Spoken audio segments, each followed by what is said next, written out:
Are we live? Good evening and welcome to our Cambridge Community Conversations. And this evening, we're going to have a great conversation with Superintendent Dave Bromwell. I know that there's a lot of questions on everybody's mind with COVID-19 and what's going to happen when schools in Dorchester County open. And tonight, we hope to give you those answers. And we also hope to clarify some misconceptions that are floating around so that we all have the correct information to move forward with. I will be your moderator this evening. My name is Dr. Theresa Stafford, and I am a veteran educator, 37 years in 3 counties, Caroline, Dorchester, and St. Mary's, and I'm a retired non-commissioned officer with the Maryland Army National Guard. And I have the pleasure tonight of interviewing the superintendent, who is a former student. Everybody knows he started his career here in Dorchester County as a graduate from Dorchester County, then returning as a teacher, and then as an AP, a principal, interim superintendent, and now he leads our great school system of Dorchester County. So we will start off by asking some questions that have been prepared, that have been collected from community members and parents. But of course, we invite all of you to come in and join the conversation and ask any questions that you may have.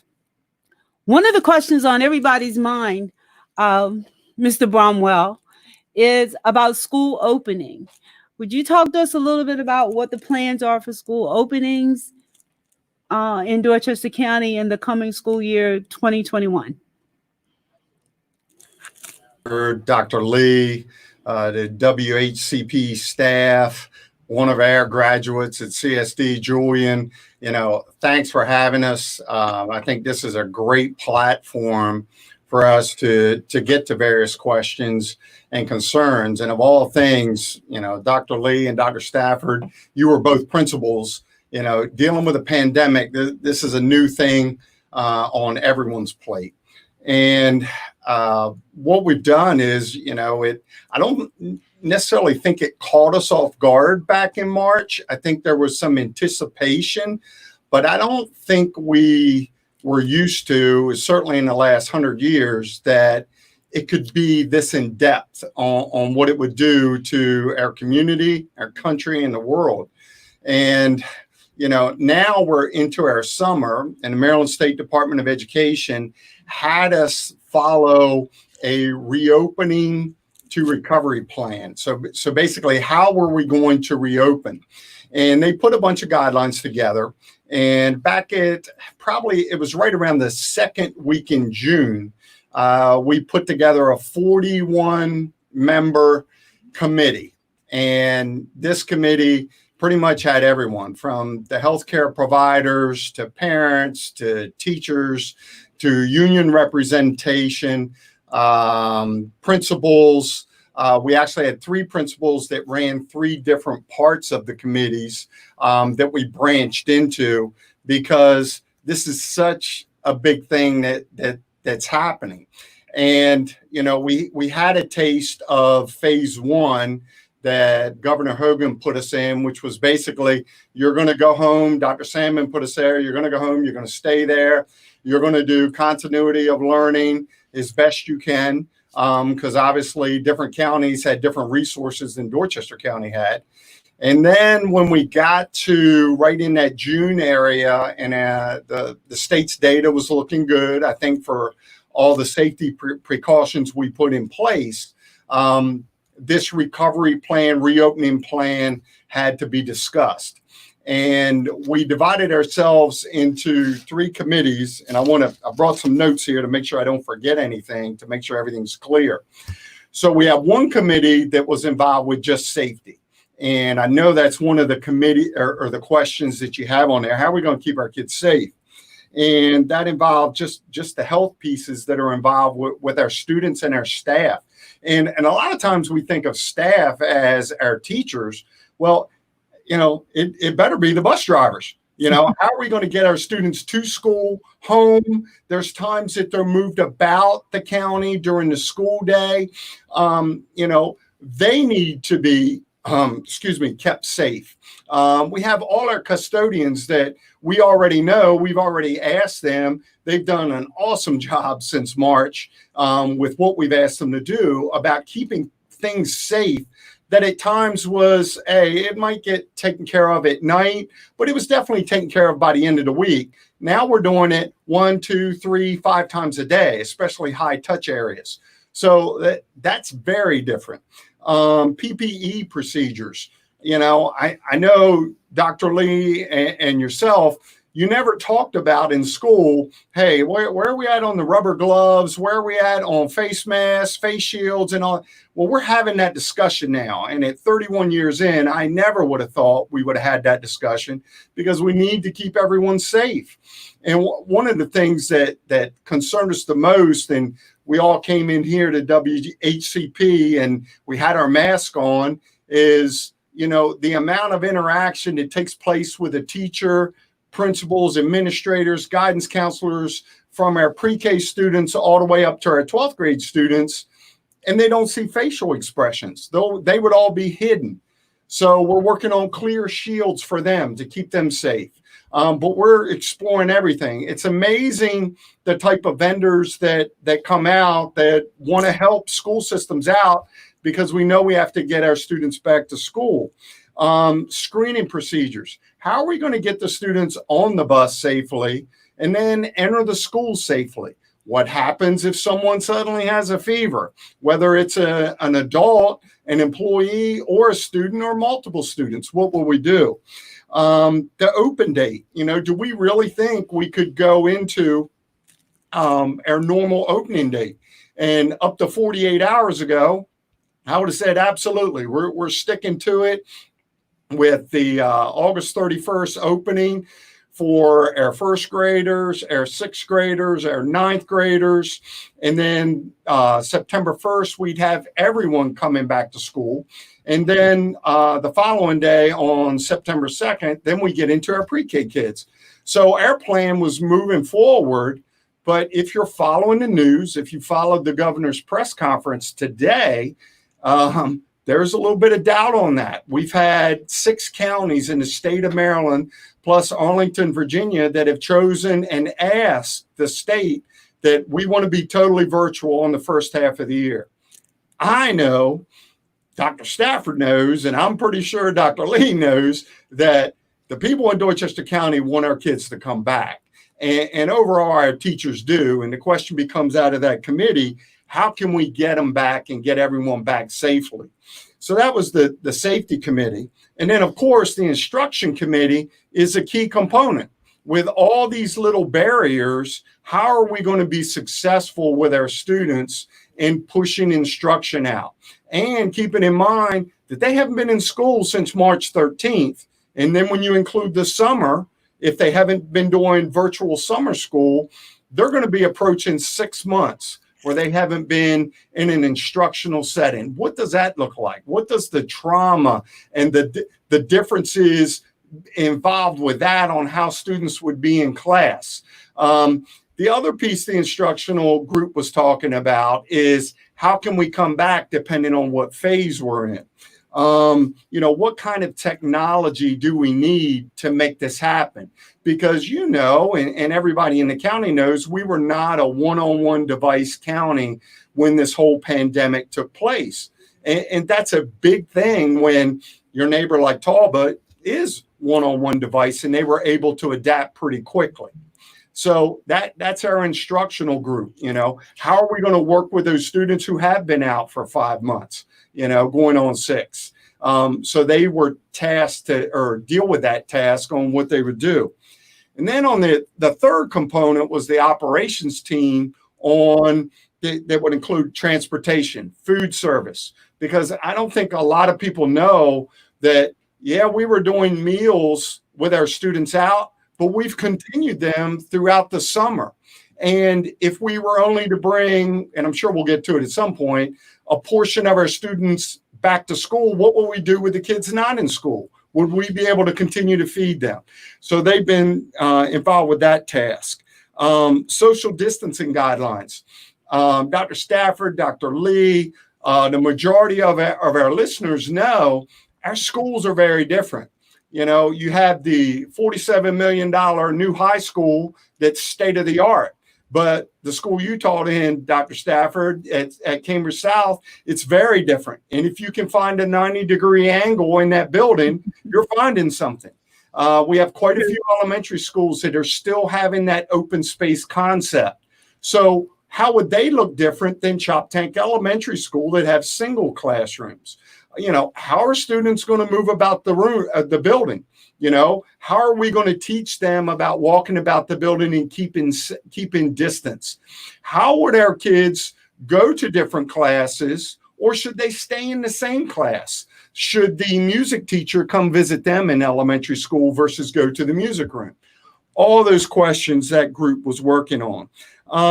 Remote learning access technology. Like I said, we were not one-on-one. Well, with CARES Act funding, we've been able to purchase quite a few computers, and we're planning on going one-on-one for our students. Now, we're like quite a few other school districts in the country.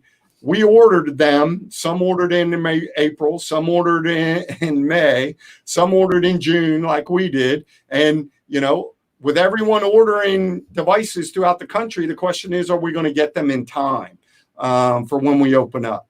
So, you know, they're all big deals. What kind of platform will we use for our one-on-one devices? And if you add that many devices, obviously your technology team within a district has to change. Does 1976 opening Cambridge South Dorchester High School, is it able to handle all those computers in there? So you have to build IT capacity throughout. And we had a lot of elementary schools that didn't have the capacity that we're going to pursue as well. That was a lot.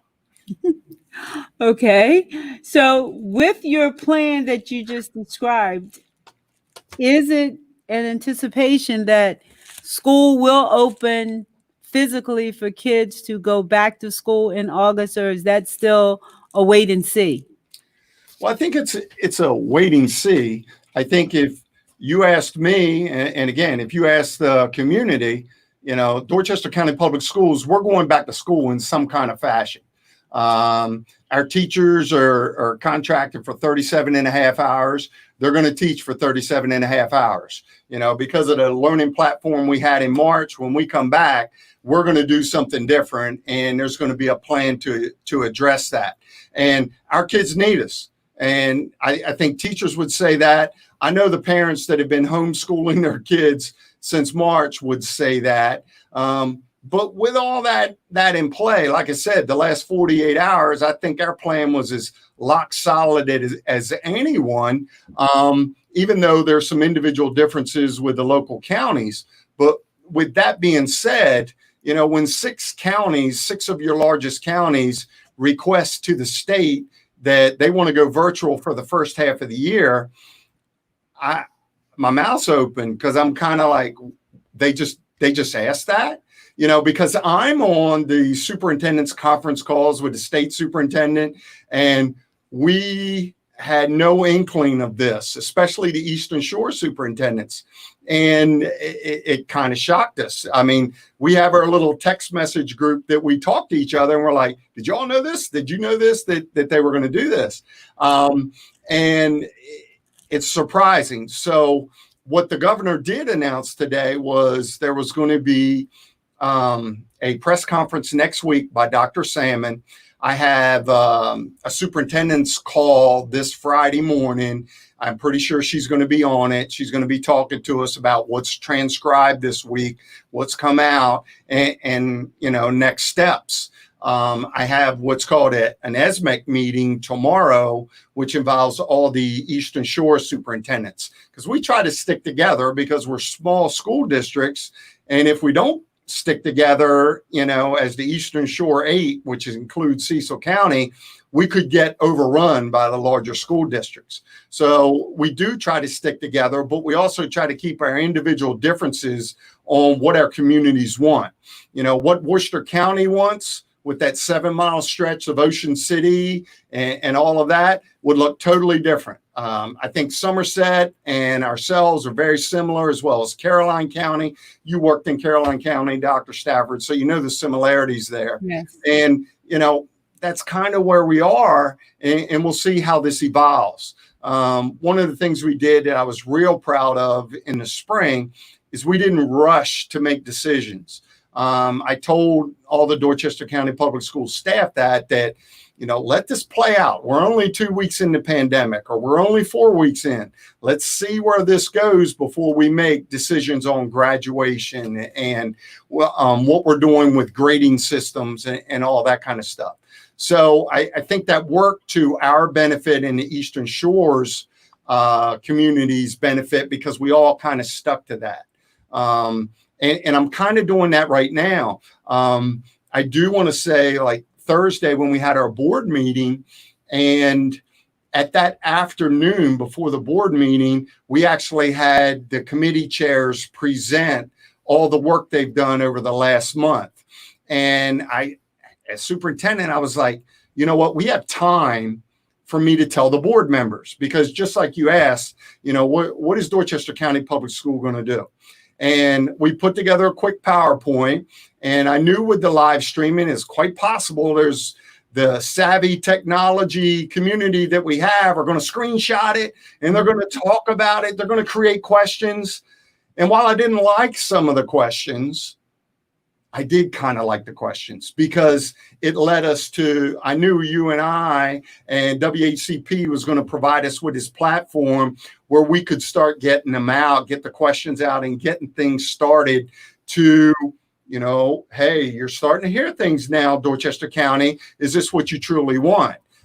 Teachers, we talked to you at the end of the year about, what your thoughts are. If you're a person that possibly that's a diabetic or have a health concern, do you think you would have a concern coming back? So we ask those questions early on. And again, we're all human beings. So like most instances, we go out there and we're like, we may not answer that question right away. And then suddenly it's July 15th and 6 counties across the Bay are looking to go virtual. The teachers unions across the state are very concerned about safety, as they should be, and people start getting worried. So we really want to look at, not only the employees, but, it could be a bus driver. It could be a student that's a diabetic. There's all those mitigating factors that are huge with if we do come back, and how would we come back. Okay. So based on what I'm hearing you say is that right now, we don't know if or what format Dorchester County is going to open. What we know, it's going to open in some fashion, just not how it's going to open. That's a great redirection. I do want to say, if obviously, if we're in phase one, we've been in phase one before. I had a hard time believing. I'm not a betting man or anything like that, but I have a hard time believing the governor, especially after today, would put us back in phase one. But presently we're in phase two, and we are planning for that. And what I presented at the board meeting was, hey, if we're in phase two, what we would do is on Mondays would be basically a teacher's virtual day. That would allow Saturday, Sunday, and Monday to be 72 hours without students in the building. That would allow our teachers to plan, receive more PD on one-on-one learning, talk to whatever group of students are not in school that week, plan their day through Schoology, which is our learning platform, information technology platform that we're going to use. But we would, Tuesday through Friday, have 50% of our students in the school. That would be Group A. Group B would be remote that day or that week. And then we're planning, and again, you both as principals, past principals, we're planning for a virtual group. We're planning that there are some parents, for obvious reason, they're not going to want their child coming into school with the pandemic going on and no vaccine available. So we're planning for a virtual group of students who are not going to enter a building, but with our one-on-one platform that we're working towards, they would be able to continue learning with the teachers, with group A, group B. And then there's a fourth group, and that fourth group are our special needs learners. They're going to need to be in school because, like I said, they're going to be approaching 6 months where they have not been in school. They need to be in school A week and B week. Our English language learners, they need to be in school A week, B week. We have a third group, which is our DCPS employees. Notice I said employees, all right? Because I learned very early on, and it's truthfully disrespectful to all the families and moms out there, because my wife really took care of the child care issues while I went to work, and I never had to worry about it. But that became very early on a child care issue across the board. If you talk to the Chamber of Commerce, all our businesses in Dorchester County are affected by what Dorchester County Public Schools do and how our kids come back. Because if our kids can't come back, or they're coming back in some hybrid model, like I said, the A week, B week, then those parents are probably going to have to stay home, which means they miss work, which means, they're not getting paid in most instances. And also that business is not making money, which means they can't employ other employees. And the trickle down effect was just huge. All right. Now, with that being said, we got to make sure that a bus driver who has 3 children, they're not worried about childcare, because we need them to bring our kids to school. We need our teachers in the classrooms. We're in the business of education, and Dorchester County Public School taxpayers are paying us to be in that business. So, it behooves us to make sure our employees do not have to worry about childcare. And, that's the stance we've taken. I know there's some mixed responses, because there's some parents who was like, oh, well, shoot, I want all the kids back. Well, I do too. But if we're in phase 2, we have to keep safety protocols in place. We have to follow our health department officer, Roger Harrell. He's done an unbelievable job with Dr. Casey Scott, feeding us continuous information, as well as the health department. Their update, if anyone out there is listening right now, their update on what they're doing daily far trumps anything that's coming out by the state or the Baltimore Sun, anything like that. So, that's kind of where we are. That's in phase 2. Now, phase 3, the plan was to bring everybody back, all our students, and just keep having our safety protocols in place, whether it's the mask, whether it's extended cleaning during the day, all those types of scenarios. But I'm very concerned that, the governor, as well as the state superintendent, say, wait a minute, let's pull back on the reins a little bit on phase 3. And maybe that should be a phase in between phase 2 and phase 3 for about 4 weeks. I know Somerset County was planning on that, and they were doing half days for 4 weeks, and they were going to reevaluate. We were certainly going to evaluate it 4 weeks to determine, hey, we're ready to go back 5 days. Or maybe we need to revert back to even more safety protocols. But right now we're kind of like, in the last 48 hours, I'm kind of in shock that some of my counterparts, and they have their reasons, are going the route they're going, because everything I'm getting from Dorchester County is, we want our students back. And I know the majority of our teachers, and unless there's a health care issue that a professional may have, they want our kids back too. We've been out too long. Okay. You touched on a big question that keeps popping up on the screen, and I'm sure you see the same thing, is about safety. You touched on 2 things. Safety is one. And how do you ensure that the people that are coming back in the building, the teachers themselves, are they going to be required to be tested prior to coming back into the building? Are the kids going to have their temperatures taken prior to getting on the bus? Are those some of the precautions, or how is that going to be handled to ensure that kids aren't getting on the bus that are already infected and teachers are not coming back in the building that might be affected and have no symptoms? All great questions, and great components to the questions. So what we have right now with our employees that are back, or, we have a lot of work going on in our schools right now with contractors, getting work done, is when they enter the building, they need to follow a questionnaire, or and the health department has given us those guidelines as far as, do you feel sick? Do you not feel good? Do you have a fever? And we have the actual temperature check right there, ready to go. So yes, the initial plan is that if you were an employee, you would come in each day and you would be checked before you enter the building. You'd have to fill out that little questionnaire, and you'd have your temperature checked, and you'd go on about your day.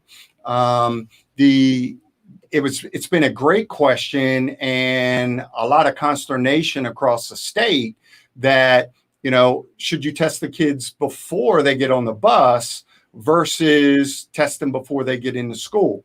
And in most instances, what we came up with is that buses already, with the high backs from front to back, the newer buses, and if students got on the bus with a mask, if we keep them in seats by themselves, we should be okay.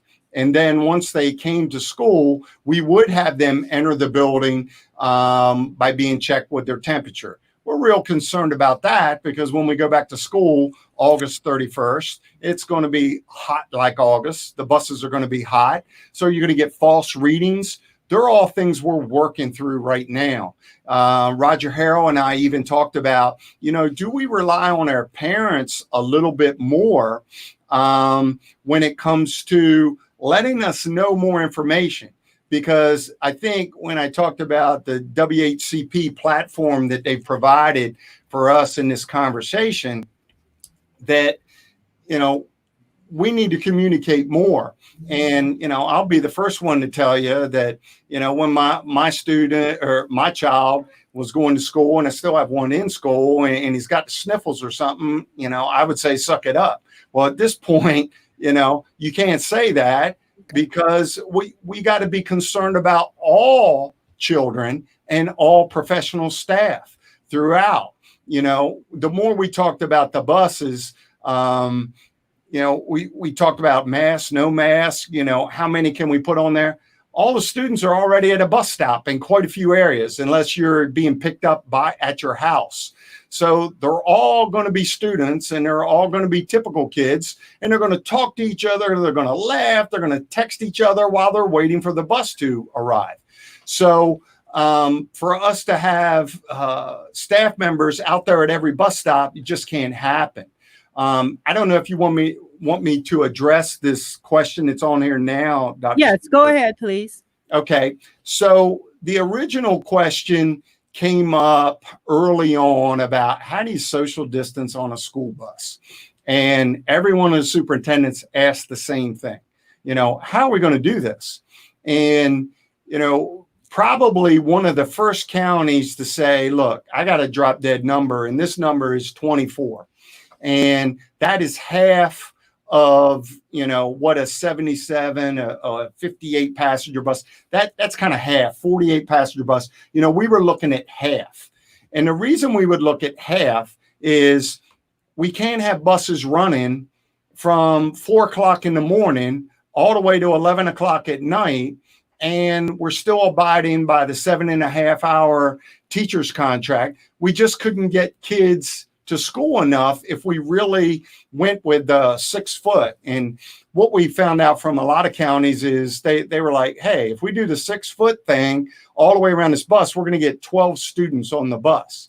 And, it just came out in Caroline County, Patty Salen, she had guts enough to say it to the state superintendent, if we can't get 24 on a bus, we can't come back. And really, we all adopted the same thing. And you got to remember that Dorchester County is the largest county in the state of Maryland when you include its marshlands and waterways. Our buses are on the road for a long time, whether it's Elliott's Island, Taylor's Island, Hooper's Island. I mean, even the town buses are making multiple route runs, sometimes for one school. So that is a concern. But in talking with Roger Harrell and talking to Dr. Scott, we feel comfortable if we keep it at that 24 with the high backs on the buses, and parents work with us on, hey, my child's not feeling very well today. I'm not going to send them to school. That's going to help us out. And that communication needs to continue with calling the school and letting us know. We're not going to test students other than with a temperature check.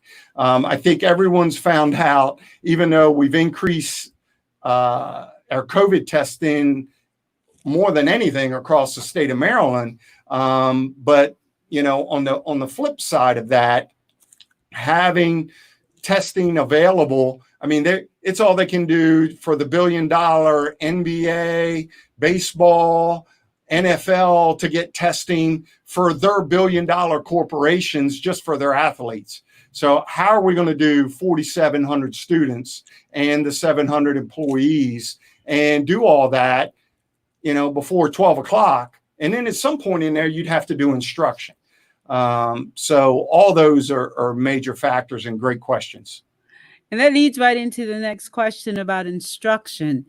Someone wanted to know who is going to be delivering the virtual learning. I saw that. The teachers are going to be in the classrooms. Then who is going to be available to deliver the virtual learning? Mm-hmm. So another awesome question. So at this point, if we were in phase 2 and we stay with our plan, which it's still a draft plan, we want input from the community. That Monday would involve that teacher's responsible for your A and B group students. Okay. And with our Schoology, they should be able to provide the same instruction through Schoology with the A group who's in their classroom versus with the B group who's not in the classroom. And we'd work on a week of instruction. There's a very interesting group here that we're kind of still trying to figure out if that group evolves. And that would be the group of professionals who say, I have an underlying health condition and, I just don't feel I can come back, but I want to teach. So do we actually create a teacher that would just teach virtual for that C group that I talked about, and would teach all the third graders in the county if we had 2 third grade teachers that could not come back to an underlying health condition?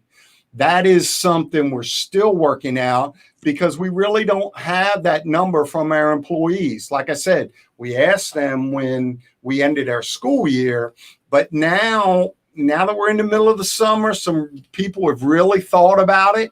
And, it's an issue, and we're going to see what evolves out of that, because it's quite possible we'll have some teachers that, hey, I like doing this. And, it's going to make us more successful, especially if they're into it versus, I'm not as good teaching virtually as I am if I have the students in class. One of our retirees, Dan Horter, who taught 45 years at North Dorchester High School, I just met with him and he said, if you could guarantee me, Dave, we'd be back in the school, I'd still be for year number 46. And I get it. I understand it. So, that's kind of where we are there. It's not a real concrete answer to that yet. Okay.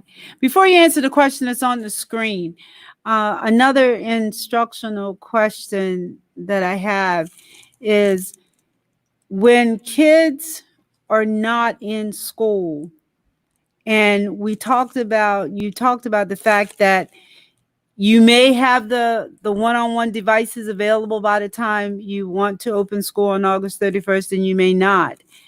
You also mentioned that you are aware that everybody's connectivity for internet and virtual learning is not the same. Right. Are there any plans to address how to get that connectivity to homes that do not have the internet access? And what is plan B if you want to open school on August 31st and have the virtual learning and the technology is not available? That's plan B we're working on. Okay. If the devices aren't there. I mean, let's be honest about it.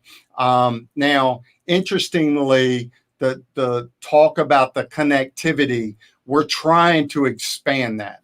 The governor and the Chop Tank Cooperative received that grant fund, and they're going to try to put up another tower. Well, you've already heard me say that Dorchester County is the largest county in the state of Maryland. One tower isn't going to cover us. So we're looking at still putting more hotspots out. We received another grant from the governor. It's called the GEAR grant. And we've gone out and we're researching possibly buying these Verizon jetpacks. I actually just bought one for my 85-year-old mother because it's very easy to use. And the students would be able to connect themselves. And you and I both know this. Most of our young people are more adept to technology than we are.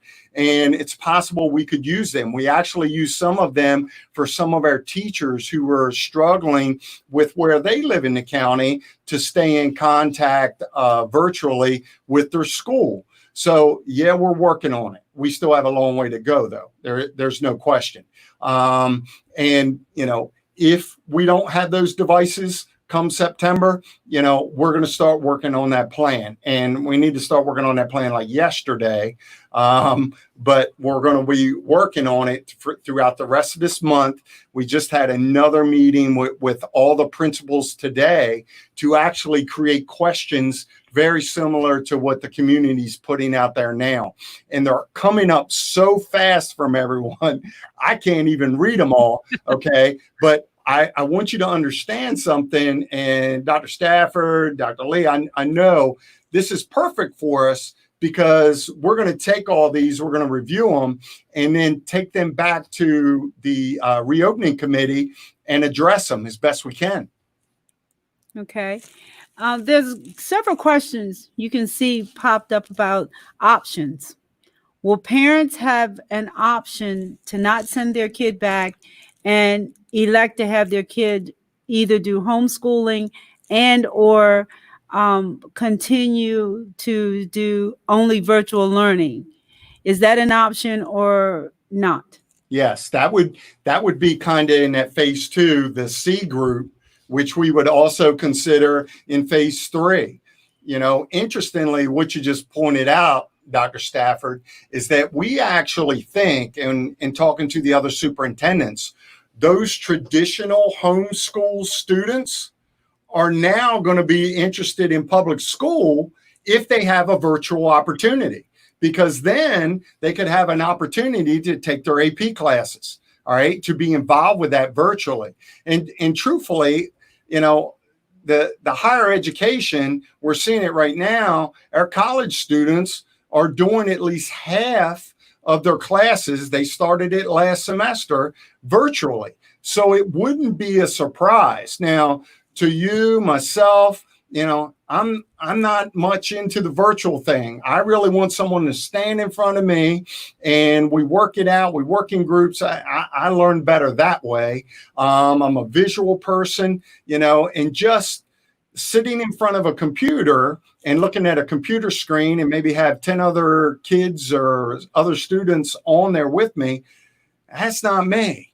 And I talked to the principals in about last month, right before I think we closed, and I'm like, I miss seeing them in person. And, that goes back to my Dan Horter comment. He misses seeing his students. And us as human beings, I think we're all like that. We want to get back to normalcy, to a sense of normalcy as soon as possible with, we got to be safe. We got to be safe first, though. Okay. Another question along the instructional line, accountability. I know that there was some issues with the packets and how things were done when schools closed down in March, where some kids elected not to participate in that. How is that going to be handled when school reopens, the accountability for the students to complete the work and log on to the online classes with attendance and grades and things of those nature? Yes. And that's one of the things we learned that we definitely would not do again the way we did it. But in that realm of thought, the way we finished as far as grades went with students, we did not want to hurt a student, especially with keeping our equity lens on, knowing that students are not receiving the same type of assistance as they would as if they were in a classroom. And, that was our equity lens. By purchasing their Schoology platform and us being able to go that route, there's going to be grades. And students are going to have a period of time where they're going to be expected to be communicating with their teacher throughout the week, whether you're virtual, whether you're not. You're going to have assignments that you're going to have to do, and we're going to turn it up. There's no question. When I say turn it up, I mean turn up the heat toward all the students, being responsible for what you're presenting to teachers. Okay. There's a couple questions that also came up, Dave, about DCTC students. The programs are really hands-on kinds of programs, and virtual learning may not be conducive for some of them. Carpentry, for instance, or automotive technology as another one. How are you looking at making sure that these kids can continue in their programs and graduate with the certifications that the state now offers to students who are in those types of programs, as well as how are you going to handle the foreign language classes, the language classes? Okay, so the DCTC component is very complex for a lot of the points that you just put out. In cosmetology, those students start in 10th grade, and there are so many minutes that you have to have per year for you to be even eligible for a certificate in cosmetology. The carpentry piece you put up, you're not going to learn carpentry by watching YouTube continuously. You need to be hands-on and do it. One of the more successful hands-on programs there, and there's quite a few of them, but our welding program is off the chart when it comes to the GKDs, the Cambridge International, the local groups that are employing our students. And our welding program is off the chart on what it offers our students. Now, the thing is, the students have to be in there doing it. So, with that thought in mind, we're still working on the DCTC component and how it fits into a ABCD schedule when it comes to how those groups are, because they do have to get in there. Now, interestingly, they could, overall, those classes are smaller anyway. So we think we could actually get in there and some of those students could be in those classes. I mean, the culinary arts class, off the chart, the Homeland Security class, off the chart on what it's offering and what our students can then go out and do. We have a new principal there, and Anna Howie, CTE certified. I think we're going to see a new vision there. And, I think we're really going to take advantage of that $37 million building that's, coming up on 10 years old. Okay. There's been a couple of questions. The last part of your question, though, the foreign languages. Right.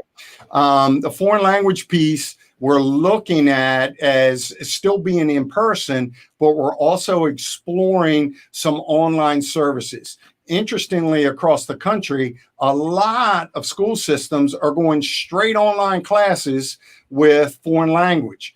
I don't think we're there yet. I wouldn't be comfortable with that. As I said before, I don't think I'm very good as a virtual learner. But again, our kids are. So we are looking at that as being definitely a supplement if they're not in that classroom. Okay. There's several questions that have popped up about the specials classes, like phys ed, art, music. How will those classes be handled? Well, we still want to have them, Okay. obviously. If you have physical education, I'm a former physical education teacher as well as a bunch of other teachers. I know how much our students look forward from kindergarten on up. If there's one teacher they love into school, it's a physical education teacher. And I think all our teachers love the physical education teacher too, because they run off some of that energy that they may have before they come back to a math class. So we still want to have them because we feel those types of activity components are so important in the overall development of our students. They need to be active. Now, the question is, can you do that in a gymnasium with students who could be running, huffing and puffing? Obviously, we've already learned about the air particles that come out of our mouth. So we have to be concerned about how we go about that. Obviously, a lot of the classes would be outside, so we could definitely do the social distancing. The music department, I'm like, oh, that's not a big deal. And then we started talking about it, and I'm like, well, all our songbirds are singing and they're doing everything they can. So things are coming out of their mouth in a choral department. What would that look like? What would happen with all our students that are blowing horns, in the music department in a band program, which, is improving across the board in Dorchester County. We certainly don't want to put it to the back burner. So we still want to have all them. And they're all classes that's like the next step on how can we have that and how can we provide this to our students for the social growth that they need. Okay. I think I saw this in your plan about the 504 and special ed students coming both weeks, but that's a question that keeps coming up from the audience. Can you address that if you've not already addressed it, please? Well, our plan is like I said, they're going to be out pushing 6 months. And our special ed department has done what I consider a great job in trying to reach out to our students with special needs to make sure we're doing everything we can to fulfill what is in their individual education program. So we're doing everything we can when we were doing that virtually and trying to keep everyone safe. Now, with that being said, it's not only easier, but it's pertinent for us to have our special needs students in school.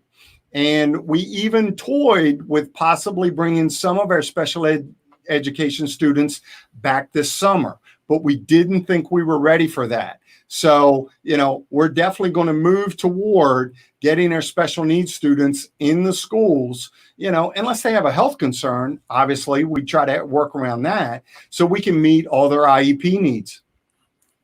So would the question that comes up frequently in that realm is, will special ed 504 kids, will they come A and B week and not every other week? A and B week, yes. They would come both weeks, okay. Because that's a question that parents are asking. Great.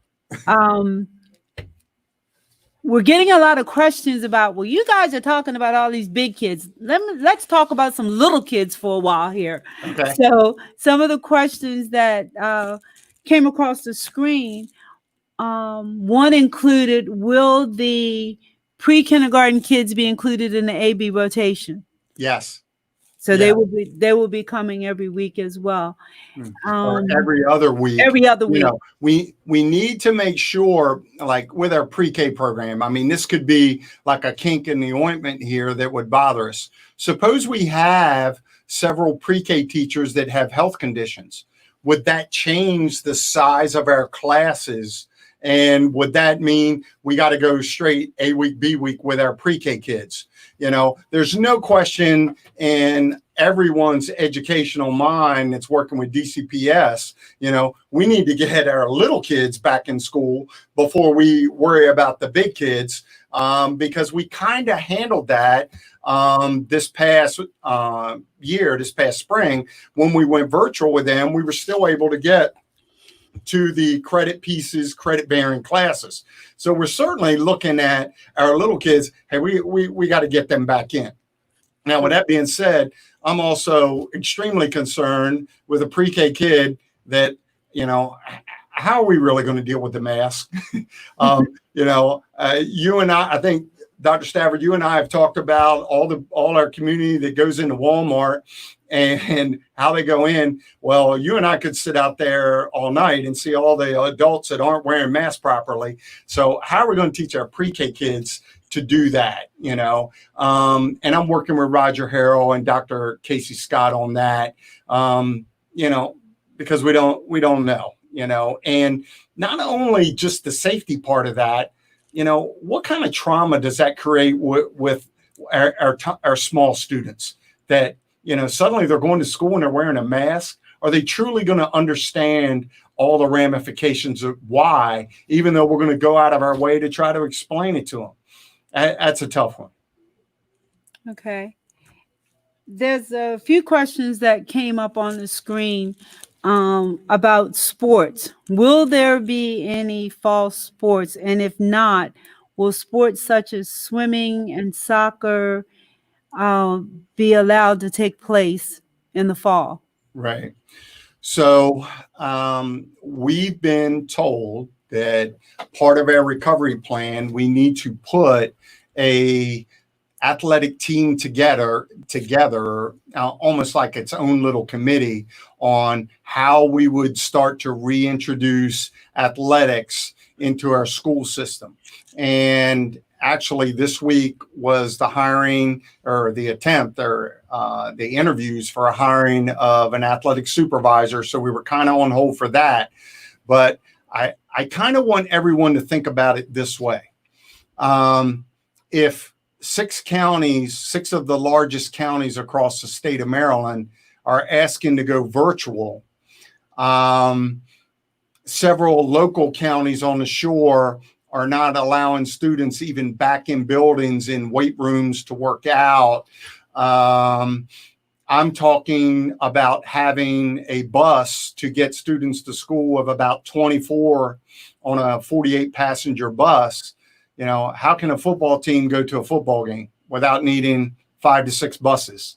How can we put people in locker rooms to be able to safely conduct just getting dressed, let alone going out and practicing on a field? And I've consistently said this when I've been asked this question out in the community. And I said, watch the billion-dollar sports organizations, the NFL, the NBA, baseball, hockey. They're putting together what they're calling bubbles. And they're testing their athletes and employees every other day. And in some cases, not getting results back for 3 or 4 days. And I don't know about you, but I know we do not have the funding to implement an athletic bubble. And there's not one county in really the country that can do that. So we need to be very cautious. We need to be very safe. We don't need to rush back into it. I don't want to, all the listeners out there to think, well, Dave Bromwell's doom and gloom on that. Hey, athletics is a major part of all our students, the social well-being just of the community, that you can go and be a part of something is huge. So I'd love for them to come back. I'll say this, that, think about this Division III wise, Division III college. Already the Centennial Conference, including Johns Hopkins and McDaniel in the state of Maryland, canceled the fall season. Salisbury University is already very worried. Their football program has lost 4 games already, and they they don't know if they can even put a season together. So then it turns into an economic thing on, well, number one, if it's questionable where it can be done safely. And on top of it, there's questions of if you can even afford it economically. A high school football team, using Cambridge South as an example, they'd need 4 to 5 buses just to go to Salisbury. If we kept our social distancing piece in place, you tend to wonder, is this going to happen? Now, I raised the question at the the Eastern Shore superintendents last week. I said, are you all hearing anything about fall athletics? And they all said, well, we're not hearing anything. And I'm like, okay. And then suddenly several counties said they're doing outside workouts. And I don't think we're ready for that yet. All right. Not to say we won't explore it once we have our committee together. But Virginia is, especially in the Fredericksburg area, they're talking about doing 3 abbreviated seasons. And the abbreviated seasons would start in January. They would start with winter sports. Then when they would do 2 months of that, 2 months of the fall season, which would be March, April, and then May and June would be the spring season. And that gave them, and to me, that's logical because it gives them time to plan this out and really see how's COVID-19 going to act when we get into the fall. Right now, it seems like it's on an uptick, and we're only July 15th. So we really need to be cautious, hold back. Do I want to get athletics out? Absolutely. I mean, think about the band. I want our bands to become involved. We have 2 new band directors at both high schools. Our bands start in August. They do their band camps. I want all of those things. I want our middle school athletic programs to be able to start as well. They are core pieces in helping Maces Lane, South Dorchester K-8, and North Middle when it comes to keeping kids engaged in school, getting good grades so they can participate in some winter activities. So, that is very important to me. But right now, I'm real worried about it, how it would come into play in the fall. Okay, so it's like the opening. Everything is iffy at this point when it comes to sports. There's a question on the screen that says, who are the members of the local recovery plan stakeholders group? Can you share that with the audience? Okay, there's one Board of Education represented, so we have one board member. All the DPS executive team, which is myself, Miss T, who's in charge of our instruction, okay, Beth Wilson in charge of operations, and our new directors, which is Kirk Howie for student services and Mike Collins with curriculum and assessment. Now, again, they've only been on board officially since July 1, but they certainly were part of the stakeholder pieces in play. We've had 3 instructional supervisors, which included early childhood and special education, 3 student services representatives, a coordinator, mental health, school counselor, 5 operations managers, transportation, safety, IT, facilities, and food service. 3 principals, 6 teachers, 1 union leadership representative, which was, Katie Holbrook knows it was her. The 6 teachers, some of them were DE members, 2 Dorchester County Health Department representatives, which were Roger Harrell and Dr. Casey Scott, 3 community stakeholders that are involved with the Chamber of Commerce and Local Management Board, and 9 parents. Okay. So that answered that question. You started talking about staffing, and I know that there have been some new administrative appointments that I'm not sure that the community might be aware of.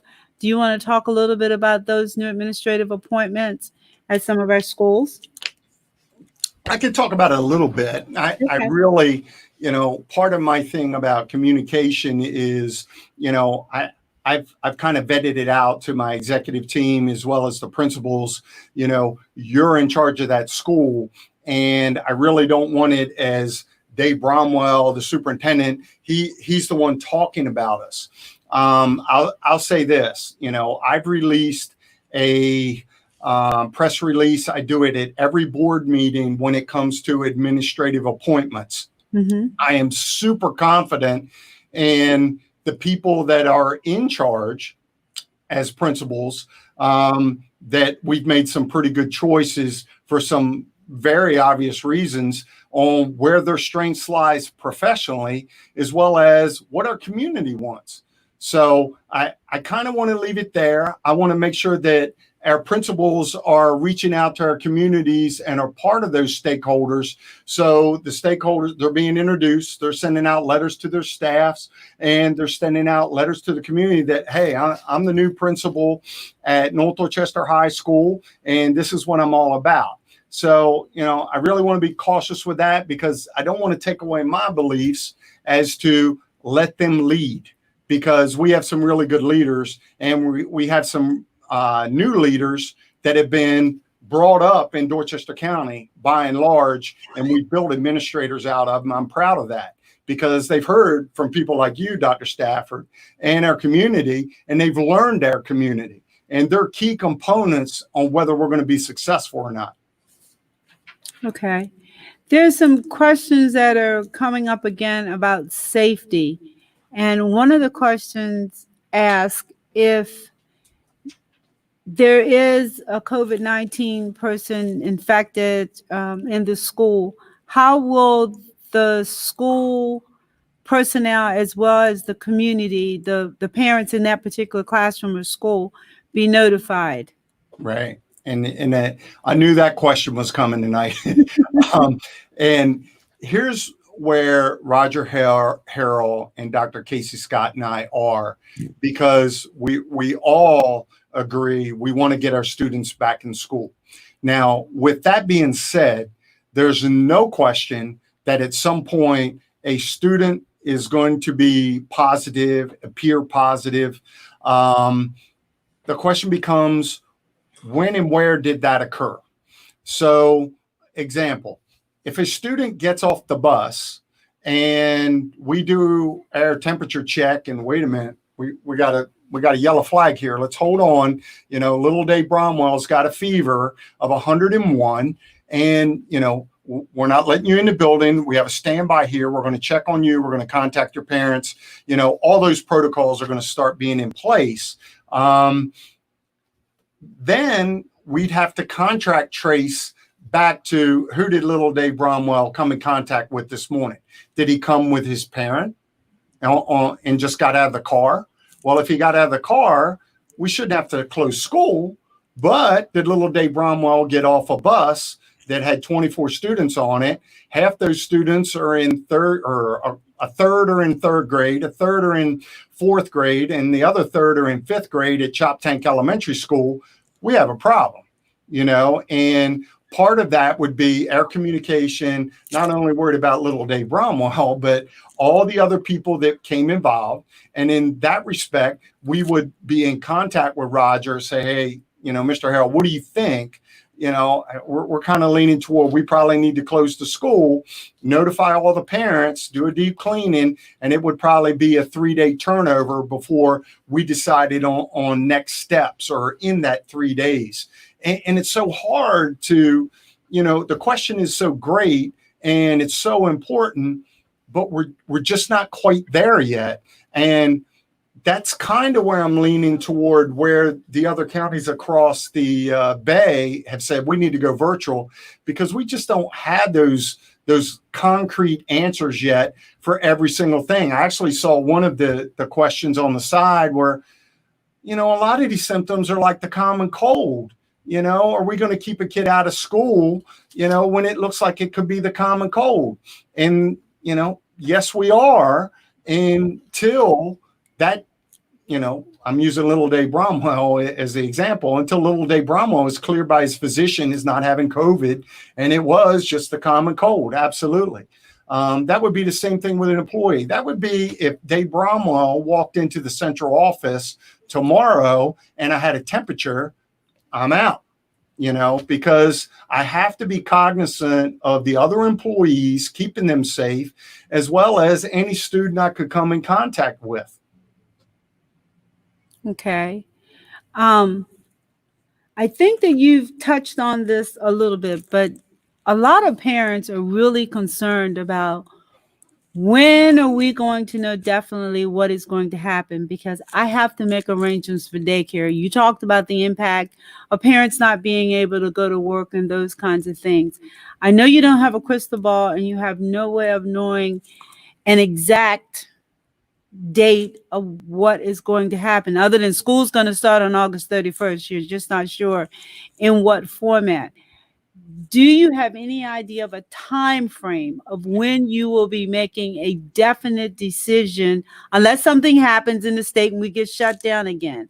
But if things continue to move into phase 2, phase 3, as it's been going, how soon do you think parents can know about what direction Dorchester County is going to go in so that they're able to plan for daycare, or letting their boss know that they're going to have to continue to work from home, or in the worst case scenario, give up their job because they have to be home with their kids?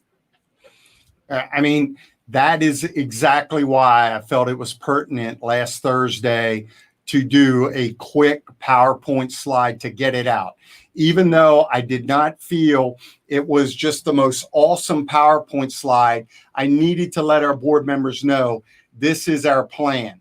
And we're in no way in what I call wet cement, where it's almost cement, but not quite. No, we're in a draft plan right now. And, by getting it out last week and the questions started, even though I felt some of it was misguided. I mean, some people, because we all know a lot of people think social media is, it's 100% accurate. There are people that they had already had me closing athletics for the fall. And I'm like, where did that come from? That wasn't even on the slide. So, while I was a little disturbed by that, it was okay, because I knew we were coming into this format. I actually did another interview this morning on another radio station, but I do want to give WHCP the props because, they asked me first several weeks ago. And, I felt it's pertinent to get it out. And for all these wonderful questions that are coming out right now that we have not thought about in our draft plan, and we can start to address them. We can start to address, how would we do our unified subjects? We need to get there. My goal is it's July 15th, that when we get to July 30th, we're very close to it's in wet cement. All right. Now, when I say that, I do not have to put my official plan to the state until August 15th. Well, Dr. Stafford, you're right on the money. I mean, that's ridiculous. Parents have to plan right now. They have to try to figure out, would my daycare situation be, okay, I have a special needs student. They'd be going every day. Do I want that, or do I want to have a virtual option? We need to try to do as much time as possible for let all these questions to evolve, which is awesome. So that's kind of my plan, that, tentatively, we're going to be pretty close the end of this month through the help and the communication of the entire community. Okay. Thank you for those answers. And I see some others coming up on the screen with a concern about HIPAA. If you're going to let people know that a child is sick or whatever, they're saying, does HIPAA just go out the window? Well, obviously not. But what ends up happening, at least I found out in the pandemic, is ultimately the students are going to tell each other, and then they're more adept to finding out about it. And in most respects, even the student that could possibly have COVID-19, I could see them sharing, hey, I don't want my classmates getting this. So yeah, we certainly would try to keep this as personable and follow HIPAA standards as possible. But we know our community. Our community knows each other. Our parents know all of our students that are in school, and our students know a lot of the parents. So it's quite possible that we would become aware, and if a teacher's not standing in front of you, certainly the rumors start flying on social media for whatever the reason is. And, that's where I really hope that our community hangs in there and respects the privacy of all our professionals, all our students, and all our parents. I love this community. I know you do too. And, we just need to keep those things in mind. Okay. Back to a question about the virtual classroom. A couple people have asked the question, will teachers be required to do planning for virtual lessons as well as planning for in-person lessons? And if so, is there going to be an opportunity for extended planning time, having to plan for both of these groups? Well, if we're in phase 2, and like I said, it's a week, you have basically an entire Monday that you're working on your planning, you're talking to your students, and you're basically planning an entire week's activity for your A and your B group. And we have a lot of work to do on professional development on what that would look like, because, we don't want our students who need all students need differentiated instruction, but, we don't want students that you were in the A week and you were in class doing the same work the second week when they're doing virtual. We want to accelerate everything, and that's why we think our Schoology platform is going to allow us to do that. And that's why we felt, while we're using that Monday as certainly part of the 72 hours for keeping things clean and allowing our custodians to go even further than they would normally at the end of a day, all right, it's going to allow our teachers to receive PD from their school leadership, all right, and also have that extended time for planning. Just talking about it, some other models that are out there, and our community said, no, we don't want that. Some neighboring counties are doing a day on Monday, a day on Tuesday, so only the A group's there. Wednesday becomes their PD and planning day and deep cleaning day. And Thursday becomes the B students come to school, and they'd also come on Friday, where the A students would be virtual. And we just felt, and really with the survey we sent out, our parents said, look, we don't want the A week either, okay? But if we have to, we'd rather have that versus the 2 days A, 2 days B, because that's just a childcare nightmare trying to figure that out. Okay. Questions are popping up with the transportation and the school schedule being proposed. Will the school day be the same? Is there going to be a time change, or are you still going to have the same times for elementary, middle, and high school openings? Perfect question, involving transportation. Our transportation department is being given a task that they have never been given before. So our initial plan is to go out, and they're actually going to sit down if we're in phase 2, and that's what we're planning for. And they're going to sit down with the principals and the administrative teams and the guidance counselors, and they're going to figure out who's in their A week, who's in their B week, what are those numbers, and with those numbers, okay, how can we transport? So with that being said, it could change the numbers to the students coming from Harper's Island, because again, that bus is only going to be half full now in theory, okay? But what about the bus? I love Billy Marshall to death, all right? And his bus has multiple runs that he makes to different schools in the morning, and he's packed.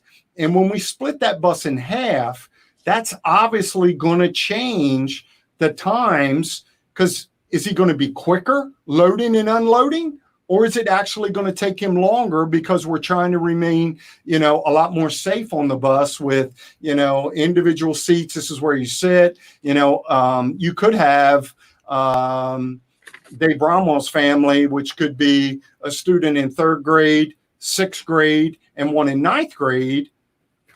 Are those students all riding a bus together, or are they on different times? If they're riding together, do they all sit together? So they're being required to do a task that we've never done before. And again, we're going to start with our original times, but they could change drastically depending on what phase we're in and how we go about making sure that, we're staying safe on the bus. We're not having bus stops with, a load of students who we're probably not going to be able to supervise unless a bunch of parents want to help us, which in a lot of cases they do. So it's hard to say that we're not ready for that yet. I know our transportation department with Bill Fleming, Kathy Yorton, and Donna Bray. I mean, they've already started working on this. And that's even before they met with the principals. And again, the principals saw the main plan of this today, and they're developing the same type of questions that are flying in right now across the internet. And again, I want to thank all the teachers, and I see Miss Ferrer just put something up already for Mace's Lane. Keep them coming, because we want to put the best product out there, because again, we're in the education business, but we got to be safe doing it. Right. And that's the comments that are coming in, is that people want safety first. But I see several comments where the teachers are saying, I want to see my students.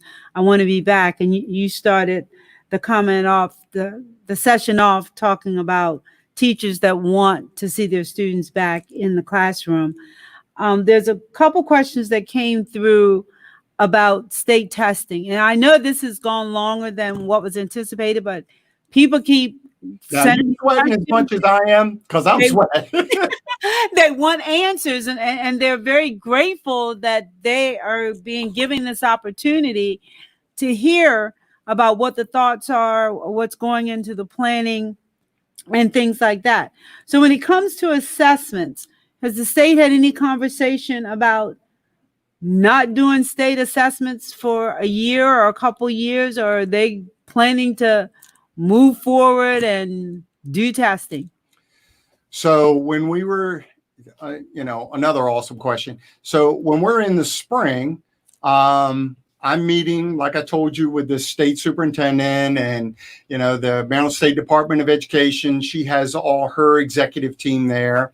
And when we're in the middle of the pandemic, they announce, oh, by the way, we're going to be testing as soon as we come back to school.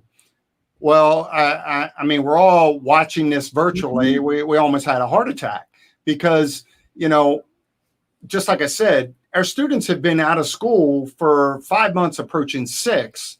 And we're going to have Algebra 1 as example. Those students didn't get a chance to test. They haven't had instruction. But, oh, by the way, because you're worried about the federal government and the testing standards, we're going to test them when they come back. Well, you can imagine, the success rate on that's not even fair. And for educators to even suggest that without really thinking that through, that was pretty poor. And I think some superintendents who weren't the rookie superintendent like myself, behind the scenes kind of let the state superintendent know that. So the Maryland State Department of Education and the state superintendent recommended no testing in the fall.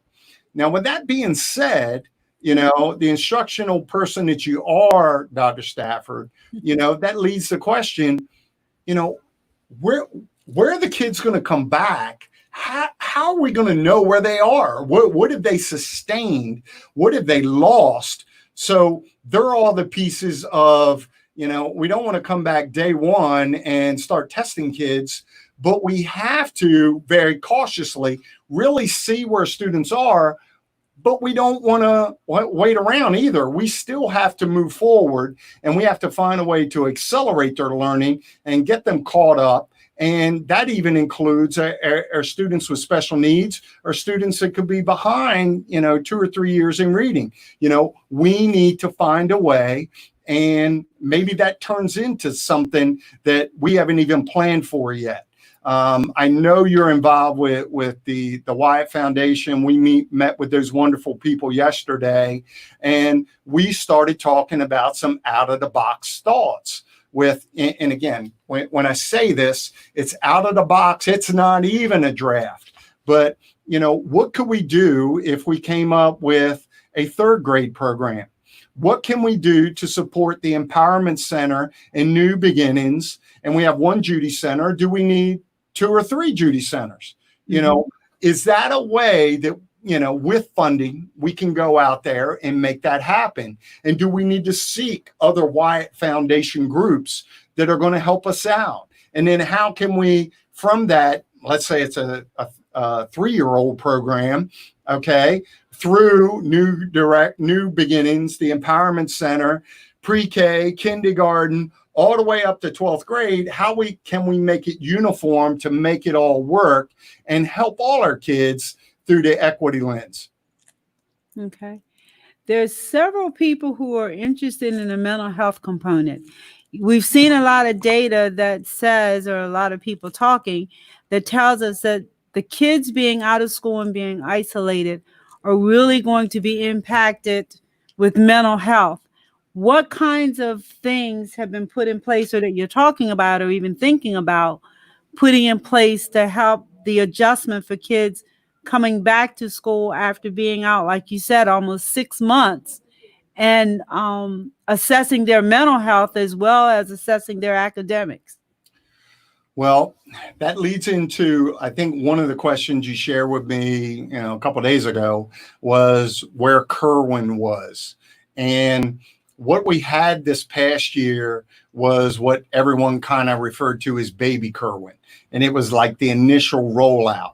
And with that initial rollout, that's where we had our school liaisons. That's how we were able to, after the teacher concerns, after you and Dr. Lee spoke at the Board of Education meeting at North Dorchester High School about, we were able to go out there and research and put in place some therapeutic intervention programs that remain in the school. So we're not removing students from the school. And we were going to put them in our elementary schools. And they were going to start March. Well, pandemic hit. So what that has done to us is it has allowed us to really relook at all them. So when we do come back to school, they're ready to go. One of the goals, and I'm not sure if you heard it on the live stream, our board members, they want yoga introduced into schools in the morning, especially our elementary schools. And, I think it's a great component, just learning how to breathe. I find myself at times I'm huffing and puffing, wondering why it is. And it's because I've stressed myself out thinking about something, worrying about something.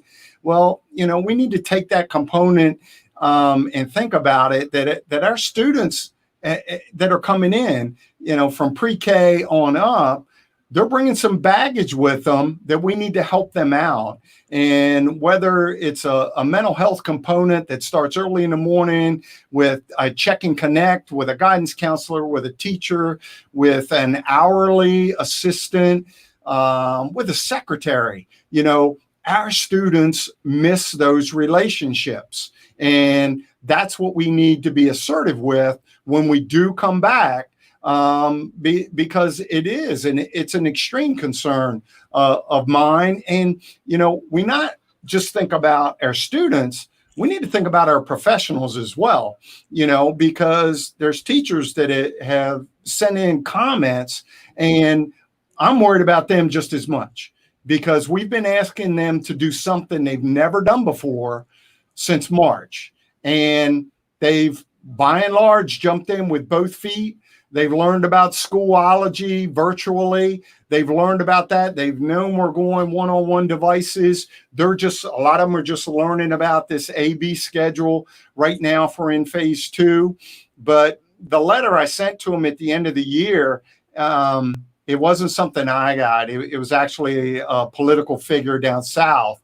He said, we need to keep in mind that education or educational professionals, and I'm including everyone, not just the teachers, but the operations staff, the safety people, the secretaries, all the administrators and supervisors, they Apollo 13 this pandemic. I mean, they figured it out, and the story about Apollo 13, I'm sure everyone's seen the movie, is that, those astronauts weren't coming back. We were going to lose them. They weren't even coming close, but they all buckled down and they figured out a way to get them back to Earth. And I know we, as a community, as stakeholders, as people who care about kids, whether you're still involved in education or not, we're going to find a way to make this happen. And not just with the mental health piece, but because we're in the education business. Okay. Well, you have answered a lot of questions and gave a lot of clarification. One final question before we close. Is there anything in your plans to help ease parent frustration? And two, following this radio broadcast, following this platform, are there plans for other forms for you to be able to get information out to parents in an ongoing manner about what's going to be happening between now and August 31st? I think this platform, needs to be applauded. And I think I'm already going to volunteer them, and I think they already saw it coming. I want the community to meet all 4 of our directors, and I want them to learn about them. I know it's early in our broadcast, and we've covered a lot, and you've done a great job for, the first time being a moderator. But I put out a letter to the public about our social unrest and our equity issues, and we need to address that as a community, as a school system, from the top down. And I know you read my letter, and I think the majority of the community did too, that we need to look at things differently, because it was obvious with what we witnessed on the videos and the other pieces that came out on what led to our social unrest. It was terrible. I'm going to leave you one last story on what led me to that article. I put together a story or an article. The superintendent of schools needs to say something about the social unrest going on. And before I sent it out, I spent a week on it. I thought it was awesome, and before I sent it out, I sent it to my peer professionals of color. And I got the extreme reaction from left to right. The majority of them understood what I was trying to say, but it really didn't represent what was going on and the intensity of it. So I had to relook at myself. And I think that is a key component with equity, that we're going to get together as a group. The only way we're going to address this, and we're going to look at everything through an equity lens. The Maryland Association of Boards of Education, they have 5 key components to that. We're going to follow it. We're reviewing all our equity policies. When it comes to that, make sure our equity policy is what we believe, and then it's going to turn into our educational equity task force on putting together our true plan on how we're going to push it out to our professionals, to our students, to our community, to make sure everybody's a part of that. Because if you witness the things that I think we all witnessed on the video with George Floyd and Breonna Taylor, and that didn't hit you the right way, there's a problem, and we need to get to it. And I need to raise my hand and say I'm part of that as well. One of the things that I've read everything, and what I've kind of learned is I put a little acronym for me, and I don't know if the Educational Equity Task Force is going to adopt it, but it's to listen, to ask, to learn, and to act.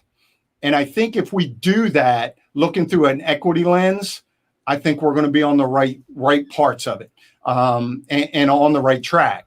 And we have to be ready for the hard conversations. And that's why, Yes. As much as the community may see Dr. Stafford talk to me a certain way, or Dr. Lee talk to me a certain way, that's going on for years, because we constantly challenge ourselves so we can get better for our kids.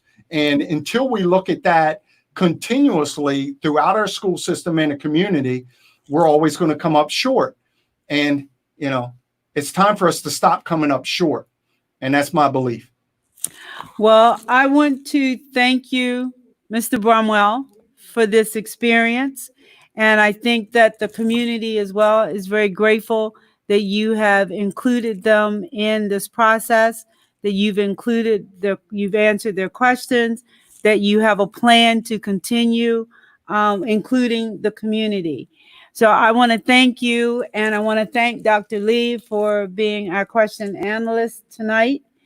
And as a reminder to the community, join us at 7 p.m. on Wednesday, July 29th, when the topic will be the Cambridge Waterfront Development Initiative with Sandra Tripp Jones and the rest of her team.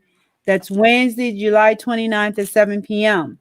And for now, thank you for joining us tonight. And a special thanks to Superintendent Bromwell and all of you online for your thoughtful questions.